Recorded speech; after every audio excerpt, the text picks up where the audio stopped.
we need to talk about safety. This might not be your favorite video. This might not be the most interesting thing, but it's important and we need to talk about it. Safety with wood burning is really important, as it is with any physical craft or art or work or, literally anything. There are always going to be safety precautions. First and foremost, wood burning produces smoke. If you are burning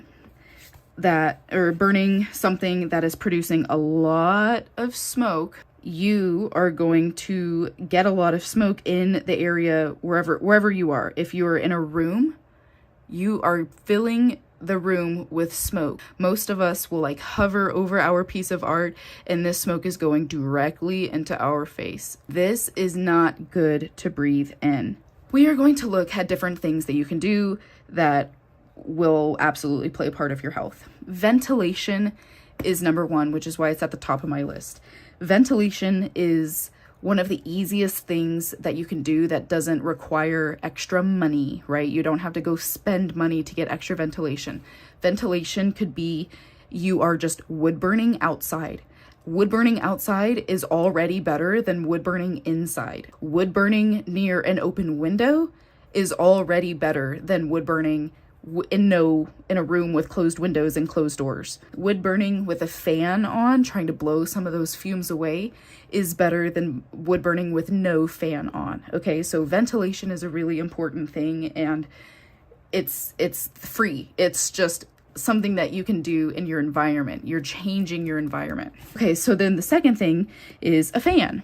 So I have a little desktop fan. She's pink and she runs on two, I think, D batteries, maybe they're C batteries. Regardless, it's just a little fan.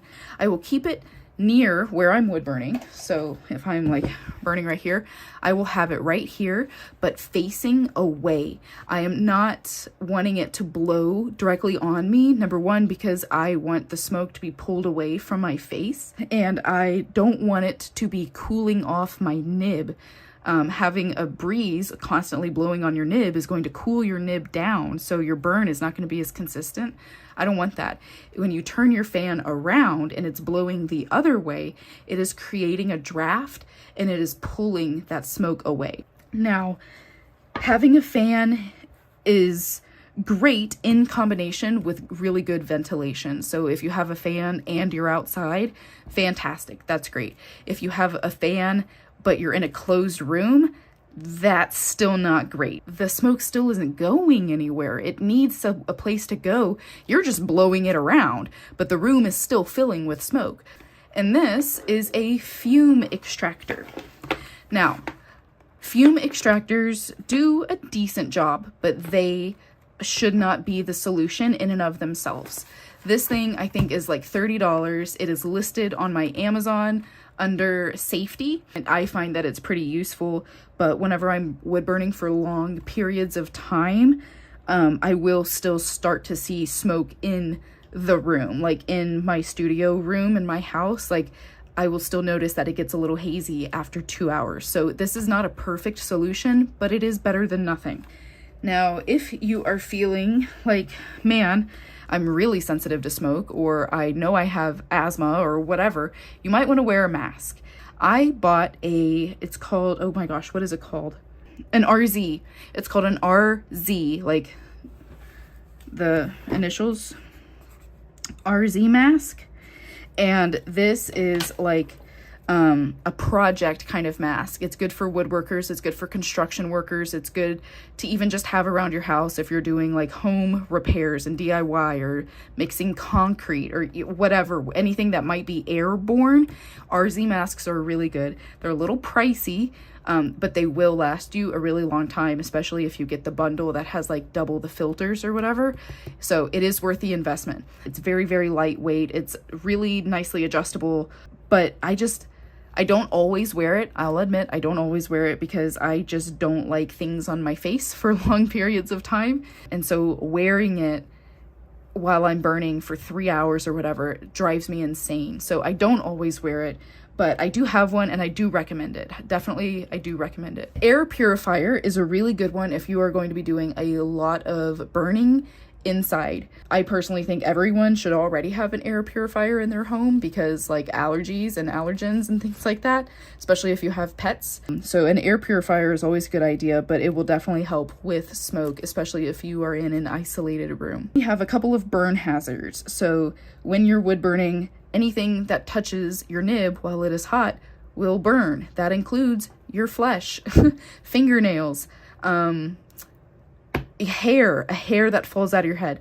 pet hair that might be in the dander in your room or on your desk. This can include anything that's like cluttered up on your desk. If, you know, you could like fumble your pen and then burn a hole in that, or you could definitely like drop or fumble and it's going to like into the wood of your desk or the table or whatever.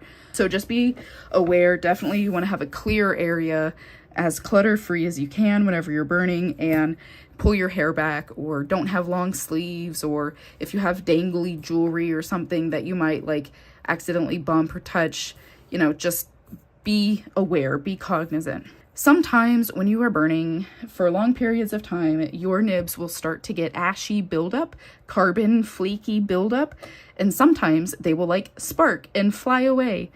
I cannot tell you how many things I have burned little holes in because I have had flyaway sparks, little ashy bits that are still super hot. I have put holes in my leggings. I have put holes in my outdoor furniture cushions. I have put holes in my couch cushion.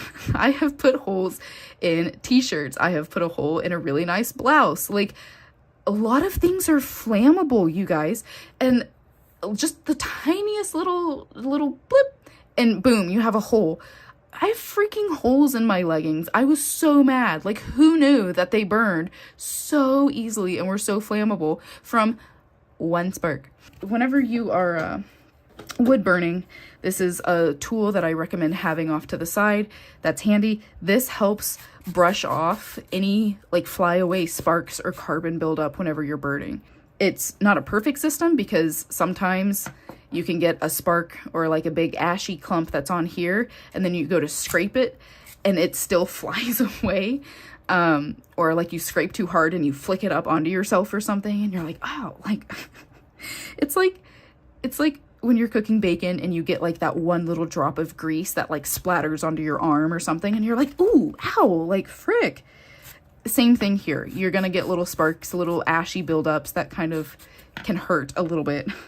There are a lot of safety measures to take, and like I had mentioned at the beginning of this video, the cheapest one, the easiest one that you can implement immediately is ventilation. All right, get outside, open a window, get a breeze going, burn on a windy day, something like that. Get the best ventilation that you possibly can. Alrighty, I hope that this was a good little general overview of wood burning safety. Let me know if you have any questions at all, and I will see you in the next video.